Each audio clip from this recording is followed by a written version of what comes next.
কষ্ট না দেওয়া, এটা ঈমানের মূল বিষয়ের একটা বিষয়, যে লা ইলাহা ইল্লাল্লাহ ওয়ালাকে তুমি কষ্ট দিবা না। এটা প্রথম। আল কাফু আম্মান ক্বালা লা ইলাহা ইল্লাল্লাহ, যে লা ইলাহা ইল্লাল্লাহ মুখে বলে অন্তরে বিশ্বাস করে, এই ব্যক্তিকে আমি কষ্ট দিতে পারবো না। এটা ঈমানের মূল বিষয়ের একটা বিষয়। দ্বিতীয় বিষয়, ওয়ালা নুকাফিরুহু বিযামবিন, কোন মুমিনকে শুধু গুনাহের কারণে আমরা তাকে কাফের বলবো না। 3 নাম্বার, ওয়ালা নুখরিজুহু মিনাল ইসলামি বিআমালিন, কোন আমলের কারণে কোন মুসলমানকে ইসলাম থেকে বের করে দিব না। কোন আমলের কারণে ইসলাম থেকে তাকে আমরা বের করে দিব না।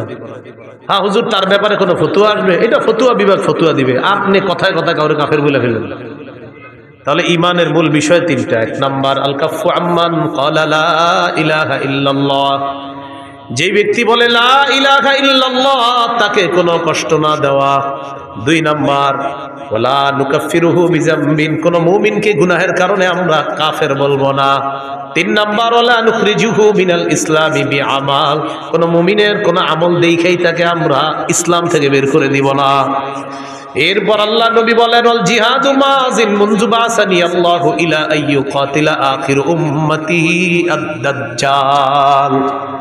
নবী বলেন, আমি যেদিন থেকে আল্লাহ আমাকে নবুয়ত দান করছেন, সেদিন থেকে জিহাদ জারি আছে, জিহাদ ফরজ আছে, কিয়ামত পর্যন্ত চলতে থাকবে।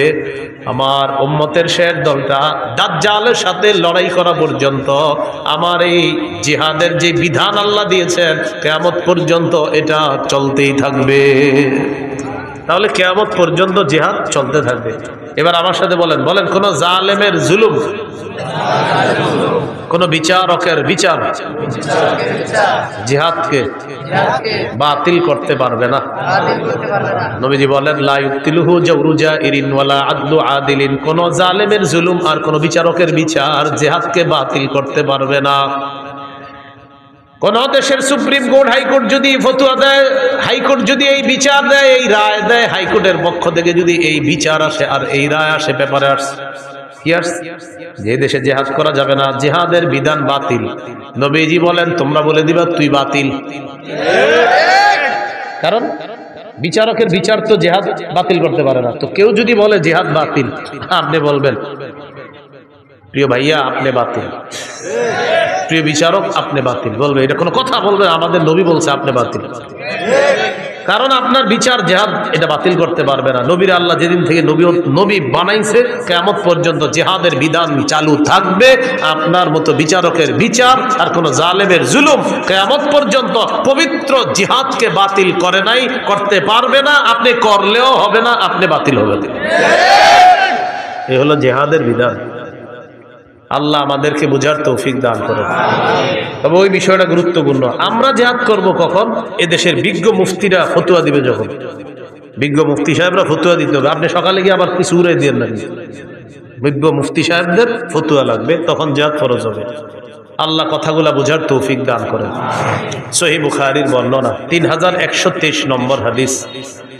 عن أبي هريرة رضي الله تعالى عنه قال قال رسول الله صلى الله عليه وسلم تكفل الله لمن جاهد في سبيل الله لا يخرجه إلا الجهاد في سبيله وتصديق كلماته بأن يدخله الجنة أو يرجعه في مسكنه الذي خرج منه ما نال من أجر أو غنيمة। কোন ব্যক্তি জিহাদে বের হয়েছে, শুধু জিহাদের নিয়তে বের হয়েছে এবং আল্লাহর কথাগুলা বিশ্বাস করছে, হ্যাঁ জিহাদ করলে এই লাভ, এগুলা জেনে সে বের হয়েছে। এই ব্যক্তি জিহাদের ময়দানে যাওয়ার পর আল্লাহ দায়িত্ব নিয়ে নেয়, হয়তো শহীদ বানায় তাকে জান্নাতে পৌঁছায় দিবে, না হয় প্রচুর গনিমতের মাল সহ তার ঘরে আল্লাহ তাকে ফিরিয়ে দিবে। সহিহ মুসলিমের বর্ণনা 1878 নম্বর হাদিস। قال رسول الله صلى الله عليه وسلم مثل المجاهد في سبيل الله كمثل الصائم القائم القانت بآيات الله لا يفتر من صيام ولا صلاة حتى يرجع المجاهد في سبيل الله।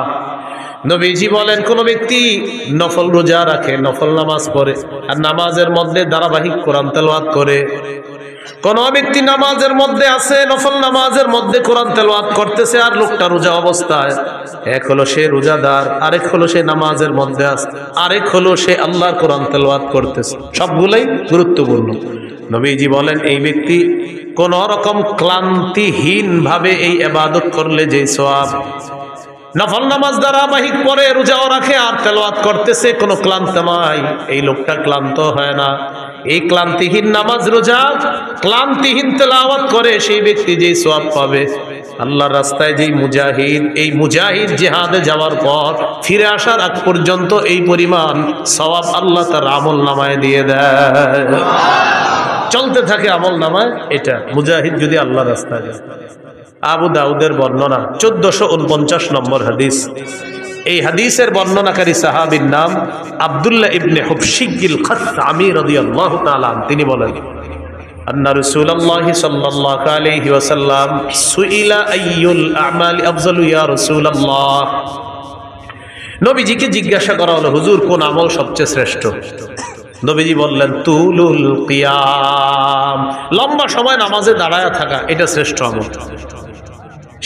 শীতকালে লম্বা সময় একটু নামাজ পড়েন, তাহাজ্জুদ করেন, লম্বা সময় একটু দাঁড়ায় থাকেন শীতকালে, বলেন ইনশাআল্লাহ। 4 রাকাত সুন্নত একদম 3.5 মিনিটের বেশি লাগাবি না, কি বলেন? 4 রাকাত 4 রাকাত। প্রথম 2 রাকাত মনে করেন ঠিক মতো পড়ছে, পরে ইমাম সাহেব জামাতে দাঁড়াইবো, পরের 2 রাকাত পুরাই বুলেট শুরু হয়ে গেছে। কি ঘটনা কি? মুয়াজ্জিন সাহেব ইকামত দিছে, হের কথা হলো আমি এই 2 রাকাত যেমনও শেষ করে দৌড়মুই হুজুর। পরে এই দেখবেন পাশে যারা আছেন তখন দেখবেন প্রথম 2 রাকাত ঠিক ছিল, পরে ওই তৃতীয় রাকাতে মানে আমি বুঝাই সুবহানা রাব্বিয়াল আযীম, এই বাক্যে সিন কয়বার? একবার। সুবহানা রাব্বিয়াল আযীম, সিন কয়বার হুজুর? একবার। সুবহানা রাব্বিয়াল আযীম, সিন কয়বার? একবার। এবার দেখেন এর মানে উনি 3 বার সুবহানা রাব্বিয়াল আযীম বলেন, যেহেতু সু সু সু আর সিন তো একবার বাক্যে, এর মানে সু সু সু মানে 3 বার সুবহানা রাব্বিয়াল আযীম কমপ্লিট। এটা পাশে থেকেও শুনবেন সময় দেখবেন মানে কি আপনি সুব কি এই বাক্যে যদি সিন তার যে 3-4 বার আছে তাহলে বুঝতাম আপনি একটাই বলছেন বাক্য, কিন্তু বাক্যে তো সিন একবার, এর মানে আপনি সু সু 3 বার বলা মানে আপনি সুবহানা রাব্বিয়াল আযীম 3 বার পড়ে ফেলছেন। এরকম পাশে দেখবেন আল্লাহু আকবার, আল্লাহর সাথে তামাশা করেন, ফাজলামি করেন। তুলুল কিয়াম, লম্বা সময় নামাজে দাঁড়ানো বড় ইবাদত। ভাই নামাজ ধীরস্থির ভাবে পড়েন, জীবনে এই কাজটা খুব সুন্দরভাবে করবেন, বলেন ইনশাআল্লাহ। ওযু করবেন সুন্দরভাবে, মসজিদে নামাজ পড়বেন সুন্দরভাবে, নামাজের সাথে কোনো আপোষ করবেন না। এমনকি আলোচক যারা আলোচনা করে তাদের আলোচনা যদি মনে করেন আলোচনায় উঠাবে, তারা আলোচনার মাঝেও নামাজকে তাড়াহুড়া না করা, সফরে অন্তত আলাসরিন না আতইন, এটাও সুন্দর মতো পড়তে হবে। সুবহানা রাব্বিয়াল আযীম আলা, এটা সুন্দর মতো পড়তে হবে, কমপক্ষে 3 বার সুন্দর মতো পড়তে হবে। 1 মিনিটে 2 রাকাত যেন শেষ না হয়, বিষয়টা দিকে খেয়াল রাখবেন। তো রাসূলুল্লাহ সাল্লাল্লাহু আলাইহি সাল্লাম বললেন তুলুল কিয়াম, সবচাইতে শ্রেষ্ঠ আমল আল্লাহর কাছে লম্বা সময় নামাজের মধ্যে দাঁড়িয়ে থাকা। কিলা আইয়ুস সাদাকাতি আফজালু ইয়া রাসূলুল্লাহ, হুজুর কোন সদকাটা সবচাইতে শ্রেষ্ঠ? নবীজি বললেন জাহদুল মুকিল্লি, কোন ব্যক্তি পরিশ্রম করে কষ্ট করে উপার্জন করে যেই সম্পদ, এই কষ্টার্জিত উপার্জন থেকে যদি সে আল্লাহর রাস্তায় দান করে, সদকা করে, মাদ্রাসায় দেয়, তার এই সদকা আল্লাহর কাছে সর্বশ্রেষ্ঠ সদকা হয়ে যায়। রিক্সা চালাইছেন, কিছু টাকা কামাইছেন, 5 টাকা সদকা করছেন, মাস শেষে বেতন পাইছেন, কষ্টার্জিত এই বেতন পাওয়ার পর ইখলাসের সাথে 5টা টাকাই কোনো অসহায়কে দিছেন, এই আমলটা আল্লাহর কাছে শ্রেষ্ঠ সদকা হয়ে যায়। কিলা আইয়ুল হিজরাতি আফজালু ইয়া রাসূলুল্লাহ, হুজুর কোন হিজরত আল্লাহর কাছে সবচাইতে শ্রেষ্ঠ আপনার কাছে জানতে চাই। নবীজি বললেন মান হাজারা মা হারামাল্লাহু আলাইহি, আল্লাহ যা হারাম করেছেন এই হারাম থেকে বেঁচে থাকা হলো আল্লাহর কাছে সর্বশ্রেষ্ঠ হিজরত। কিলা আইয়ুল জিহাদি আফজালু ইয়া রাসূলুল্লাহ, হুজুর কোন জিহাদ আল্লাহর কাছে সবচেয়ে শ্রেষ্ঠ? নবীজি বললেন মান জাহাদাল মুশরিকিনা বিমালিহি ওয়া জানমাল নিয়ে লড়াই করে, এই জিহাদ আল্লাহর কাছে সর্বশ্রেষ্ঠ জিহাদ হয়ে যায়। এবার আল্লাহ নবীকে প্রশ্ন করলেন ফাইয়ুল কতলি আশরাফু ইয়া রাসূলুল্লাহ, জিহাদের ময়দানে যারা শহীদ হয়ে যায় কোন শহীদটা সবচাইতে শ্রেষ্ঠ? নবীজি বললেন, মান উহরিকা দামুহু ওয়া উতিরা জাওয়াদুহু, যেই ব্যক্তি বাহন নিয়ে জিহাদের ময়দানে আসে, তাকে যদি শহীদ করা হয়, তার বাহনটাও যদি শহীদ করে দেওয়া হয়, এই শহীদ হলো আল্লাহর কাছে সর্বশ্রেষ্ঠ শহীদ। এটা হলো সবচেয়ে মর্যাদাপূর্ণ হত্যা। তাকেও হত্যা করা হয়েছে আর তার বাহনটাকেও হত্যা করা হয়েছে, এটা আল্লাহর কাছে সর্বশ্রেষ্ঠ শহীদ হিসাবে পরিগণিত হয়। এই হলো আপনার জিহাদের ময়দানে জিহাদের ফজিলত। তিরমিজির বর্ণনা 1655 নম্বর হাদিস, 1655 নম্বর হাদিস। عن أبي هريرة رضي الله تعالى عنه قال قال رسول الله صلى الله عليه وسلم, নবীজি বলেন, সালাসুন হাক্কুন আলাল্লাহি আউনুহুম, তিন ব্যক্তিকে সাহায্য করা আল্লাহ নিজের উপর ওয়াজিব করে নেয়। বলেন তো কয়জনকে সাহায্য করা আল্লাহ নিজের উপর ওয়াজিব করে নেয়? 1 নাম্বার, আল মুজাহিদু ফি সাবিলিল্লাহ, যে ব্যক্তি আল্লাহর রাস্তায় জিহাদের মধ্যে আছে তাকে সাহায্য করা আল্লাহ নিজের উপর ওয়াজিব করে নেয়। 2 নম্বর, আল মুকাতাবুল্লাযী ইউরিদুল আদা, চুক্তিকৃত গোলাম, মালিকের সাথে চুক্তি হয়েছে এই পরিমাণ টাকা দিলে মালিক তাকে আজাদ করে দিবে, আল্লাহ তাআলা এই গোলামকে সাহায্য করা নিজের উপর ওয়াজিব করে নেয়। 3 নম্বর, নাকিহুল্লাযী ইউরিদুল আফাফা, কোনো ব্যক্তি যদি বিয়ের মাধ্যমে পবিত্র হতে চায় আল্লাহ তাআলা তাকে সাহায্য করা নিজের উপর ওয়াজিব করে নেয়। বিয়ের মাধ্যমে কি হতে চায়? পবিত্র। আপনার নিয়ত হলো আপনি বিয়ে করবেন, এই ওয়াজের পরে অনেকে গিয়ে বলবে, হুজুর আমি তো নিয়ত করছি বিয়ের মাধ্যমে পবিত্র হবো, কই টাকা পয়সা তো আসতেছে না। আপনার নিয়ত পুরোটা আমারে বলেন নাই, আপনার নিয়ত অনেকগুলো আছে। 1 নম্বর নিয়ত, যেই মায়াটারে দেখবেন আপনি বিয়ের জন্য, এই মেয়েটারে আপনার বাপেরও দেখাবেন বিয়ের আগে, এটাও আপনার নিয়তে আছে। বলেন বালেগা হুবো বধূকে বলেন, আবার বালেগা হুবো স্ত্রীকে শ্বশুরের জন্য দেখা সম্পূর্ণ হারাম। তো আপনার নিয়ত এটা আছে যে আমার আব্বা দেখবে, যাই হোক আব্বা দেখছে, যাই হোক সবাই দেখার পরে সর্বশেষটা কি? আমেরিকা দুলাভাই থাকে, দুলাভাই যতক্ষণ পর্যন্ত হা না বলবে বিয়ের ব্যাপারে, হা হবে না। তো সর্বশেষ কন্যা পক্ষের জানানো হবে আমার দুলাভাই আমেরিকা আছে, উনি হ্যাঁ বললে হ্যাঁ, কারণ বিয়েটা তো দুলাভাই করবে, এই জন্য দুলাভাই ছবিটা দেখবে, দেখার পর দুলাভাই যদি বলে হ্যাঁ, নির্লজ্জ আর বেহায়ার মতো নিজের বউয়ের ছবিটা বন্ধুদেরকে আর দুলাভাইয়ের কাছে পাঠায়। এত বেহায়া আর বেশরম। তো দুলাভাই ছবি দেখে, দেখার পর দুলাভাই বলবে নাক কেমন, কান কেমন, চোখ কেমন, তারপর তিনি বলবে হ্যাঁ অথবা না, কারণ বিয়েটা তার দুলাভাইয়ের সাথেও হবে, তার সাথেও হবে। নির্লজ্জ কোথাকার, বেহায়া কোথাকার, হারাম কাজ করে আবার বলে উনি বললেই হবে। এইভাবে বলার পরেও অনেকের লজ্জা হবে না, দেখবেন অনেকে এখনো দেখেন পাঠাইতেছে মোবাইলে। তো 3 নাম্বার, যে বিয়ের মাধ্যমে নিজের পবিত্র করতে চায় এই ব্যক্তিকে সাহায্য করা আল্লাহ নিজের উপর ওয়াজিব করে নেয়। তাহলে এর মধ্যে একজন হলো মুজাহিদ। তিরমিজির বর্ণনা 1656 নম্বর হাদিস, 1656 এই হাদিসের মধ্যে আছে, عن أبي هريرة رضي الله تعالى عنه قال قال رسول الله صلى الله عليه وسلم, নবীজি বলেন, লা ইউকলাবু আহাদুন ফি সাবিলিল্লাহ ওয়াল্লাহু আ'লামু বিমা ইউকলাবু ফি সাবিলিহি ইল্লা জাআ ইয়াউমাল কিয়ামাতি ওয়াল লাউনু লাউনুদ দাম ওয়ার রিহু রিহুল মিস।